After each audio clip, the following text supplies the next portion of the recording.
प्रदेश में जैसे ही चुनाव प्रचार आगे बढ़ रहा है वैसे ही झूठ का प्रचार भी आगे बढ़ रहा है। कांग्रेस झूठ बोलकर कर्मचारियों पर डोरे डालने का काम कर रही है।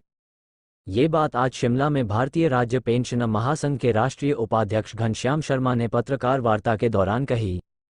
घनश्याम शर्मा ने सरकार पर निशाना साधते हुए कहा कि 10 गारंटियों में से एक भी पूरी नहीं हो पाई है। उन्होंने कहा कि कांग्रेस की झूठ में पीएचडी है, कर्मचारियों को ओपीएस देने की गारंटी दी है, लेकिन आज 1,36,000 कर्मचारी ठगासा महसूस कर रहे हैं। सरकार ने बिजली बोर्ड कर्मचारियों से भी झूठ बोला, वे भी आंदोलन के बाद काम पर लौट गए हैं। उन्होंने कहा कि बीजेपी की धूमल और जयराम सरकार ने कर्मचारियों के हित में काम किया है। इस सरकार ने आपदा प्रभावितों की मदद में भेदभाव भी किया है। सरकार ने 15 महीने में 25,000 करोड़ का कर्ज लिया, केंद्र ने करोड़ों रुपए की मदद की, ये पैसा कहां गया यह मालूम नहीं है। सरकार इस पर श्वेत पत्र जारी करे। कर्मचारियों की डीए की 3 किस्तें पेंडिंग है। कर्मचारियों के पैसे पर यह सरकार कुंडली मारकर बैठी है। पंजाब दस्तक के लिए सुरेंद्र राणा की रिपोर्ट। अगर इसकी नींव रखी, इसकी पृष्ठभूमि रखी तो उस वक्त की सरकार के मुख्यमंत्री आदरणीय प्रेम कुमार धूमल जी ने रखी। 5 वर्ष तक कांग्रेस का शासनकाल रहा, 5 वर्ष तक, और लाखों रुपए मेरे पूर्व कर्मचारियों से इकट्ठे करके पीटर हॉफ में कोई 15, 16, 18 लाख रुपए खर्चा करके मुख्यमंत्री जी को एक भोजन दिया गया, बहुत बड़ी प्रेजेंट्स दी गई। उन्होंने कहा कि राजा वीरभद्र सिंह जी जो कह देते हैं वो पत्थर पे लकीर होती है। ये कांग्रेस की कथनी और करनी बता रहा हूं मैं आपको।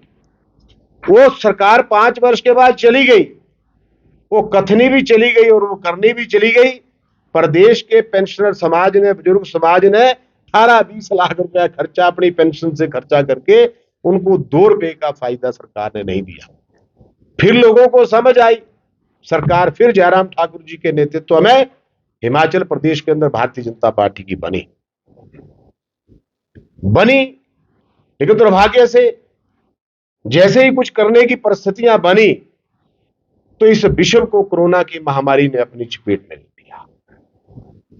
आज प्रदेश के मुख्यमंत्री कह रहे हैं कि प्रदेश आपदा से ग्रस्त है।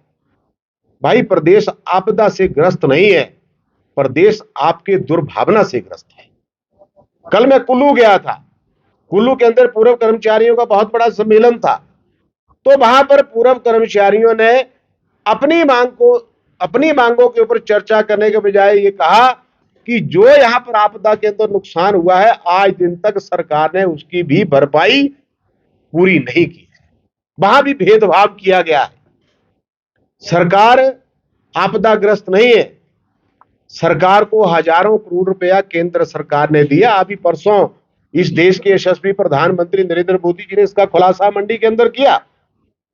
हजारों करोड़ रुपए का लाभ जो है वो सरकार को दिया। सरकार ने वो पैसा कहां डाला, इसकी आज दिन तक किसी को कानो कान खबर नहीं है।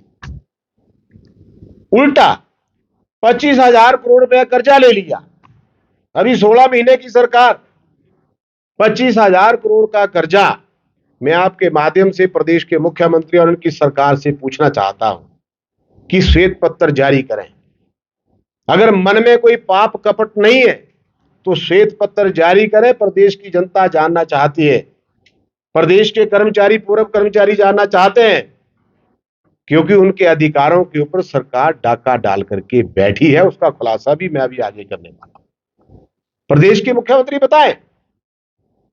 अभी हम रास्ते में शिमला आ रहे थे, कुल्लू से आए, रास्ते में लगातार जर्नी करके आए तो सड़कों का कई जगहों पे हालत देखी तो उसको देख करके मन में एक ख्याल आया कि जब हम 17 में चुनाव लड़ रहे थे तो एक नारा बहुत बुलंद हुआ था कि वारे कांग्रेस पार्टी तेरे विकास का खेल। सड़कों में गड्ढे,